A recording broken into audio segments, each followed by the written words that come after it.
রোকাইয়ার সময় কোরআন আয়াত পড়ে বোতলে ফু দিলে নাকি শুধু বোতল ধরে রোকাইয়া আয়াত সময় পড়লেই হবে, না ফু দিতে হবে? ফু দিতে হবে। এবং কেউ কেউ বলছে থুতুও দেওয়া যাবে, অল্প অল্প করে, মানে বেশি থু এতগুলি না আর কি, মানে এটাকে বলা হালকা দেওয়া যাবে, এটা দেওয়া যাবে, পড়লে হবে না, ফু দিতে হবে।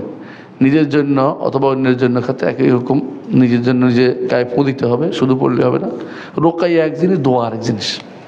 রোকিয়া যেটা, রোকাইয়া না শব্দটা রোকিয়া, রোকিয়া এবং দোয়া আলাদা জিনিস।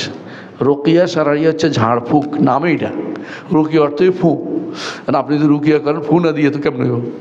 এই জন্য নাফাস আছে, নাফাস আছে আর ফু আছে, এটা দিবেন। আর যদি কোনো দোয়া, যেটা একই জিনিস দোয়া আকারে আসছে, যেমন আয়াতুল কুরসি দোয়া আসছে, অনেকে দেখতে পাই প্রতি সালাতের পরে ফু দিয়া সারা শরীর মুখে, এটা কিন্তু হাদিসে আসে নাই। যদি রুকিয়া হিসাবে করা আলাদা কথা, কিন্তু দোয়ার মধ্যে এটা নাই। শুধু রাতের বেলা আসছে ঘুমানোর আগে এগুলি পড়ে ফালাক নাস ইখলাস পড়ে সারা শরীর ফু, এটা রাতের বেলা আসছে।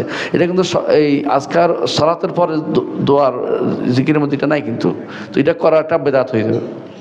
রাতের বেলা করলে সুন্নাহ হবে, রাতের ঘুমানোর আগে করলে, এবং আয়াতুল কুরসি পড়বেন, এটা সুন্নাহর ভিতরে পড়বে। জি।